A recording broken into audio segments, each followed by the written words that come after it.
Nami doesn't survive because she's the strongest. She survives because she's the smartest. In a world filled with monsters, warlords, and gods, where power is usually measured in fists and destruction, Nami rewrites the rules entirely. She proves that intelligence, strategy, and emotional control can be more dangerous than brute strength. And if you really pay attention to her story in One Piece, you'll realize something deeper. Nami isn't just navigating the Grand Line, she's navigating pressure. Constant, suffocating pressure. The kind that breaks most people, but not her. From the very beginning, Nami is introduced as a thief, a manipulator, someone who lies, deceives, and uses people to survive. But that surface-level judgment hides a much deeper truth. Nami didn't choose deception because she's evil. She chose it because she had no other option. Growing up under the control of Arlong, she was forced into a life where every decision meant the difference between life and death, not just for her, but for her entire village. Imagine being a child and carrying the financial burden of freedom. Every berry she stole wasn't greed, it was survival. Every lie she told wasn't manipulation, it was strategy.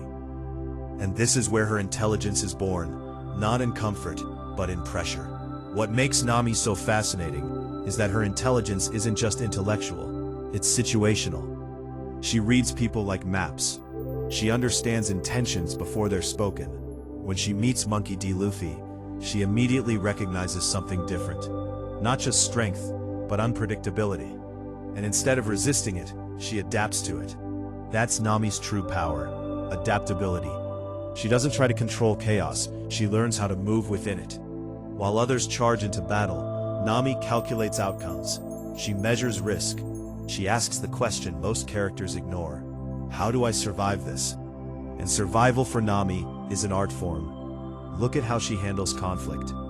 She avoids unnecessary fights, not because she's weak, but because she understands efficiency. Why fight when you can outthink? Why use force when you can manipulate the situation? This is something even powerful characters fail to grasp. Strength burns energy. Strategy conserves it. And in a long journey like the Grand Line, conservation is everything. Her role as a navigator is also symbolic. On the surface, she's guiding a ship through dangerous waters. But on a deeper level, she's guiding the crew through uncertainty. Weather in Grand Line is unpredictable, chaotic, and often deadly, just like life. And Nami becomes the one person who can read that chaos and translate it into direction. She studies patterns, interprets signs, and makes decisions under pressure where hesitation could mean death. That's not just skill, that's mental discipline. But what truly elevates Nami is how she evolves. After Roronoa Zoro and Luffy help free her from Arlong, something shifts. She no longer has to survive alone. Yet instead of losing her edge, she refines it. Her intelligence becomes sharper because it's no longer driven by fear, it's driven by purpose. And this is a powerful transformation. When intelligence is fueled by fear, it's reactive. But when it's fueled by purpose, it becomes proactive. Nami stops just escaping danger, she starts anticipating it. Her use of the Klimattact is a perfect reflection of this evolution.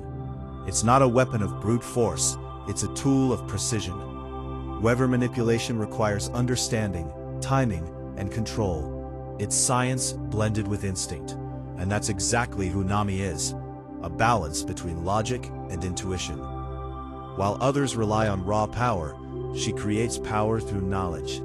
She turns the environment itself into a weapon, and in doing so, she proves a powerful idea. Intelligence doesn't just respond to the world, it reshapes it. There's also an emotional intelligence that people often overlook. Nami understands fear, not just her own, but others. She knows when someone is bluffing, when someone is desperate, when someone can be influenced. This is why she can negotiate, deceive, and sometimes even dominate situations without lifting a finger. Emotional awareness becomes a strategic advantage.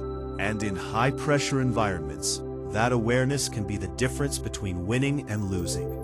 But let's be real, Nami still feels fear. She's not fearless, and that's what makes her powerful. Because courage isn't the absence of fear, it's the ability to act despite it. Nami feels the same danger as everyone else, sometimes even more intensely because she's aware of the risks. But she doesn't freeze. She thinks, she adapts, she moves. That's the real lesson here. Under pressure, your greatest weapon isn't strength, it's clarity. Nami's story teaches something most people overlook in a world obsessed with dominance. You don't always need to be the strongest person in the room. You need to be the most aware, the most adaptable, the most strategic. Because pressure doesn't just reveal who you are, it amplifies it. And Nami shows us that when intelligence meets pressure, something powerful is created. Precision. So when you look at Nami, don't just see a navigator or a thief. See a strategist forged in survival. Someone who turned pain into intelligence, fear into awareness, and chaos into control. In a world where everyone is trying to overpower each other, she chose a different path. She chose to outthink them. And that's why she doesn't just survive the grand line, she masters it.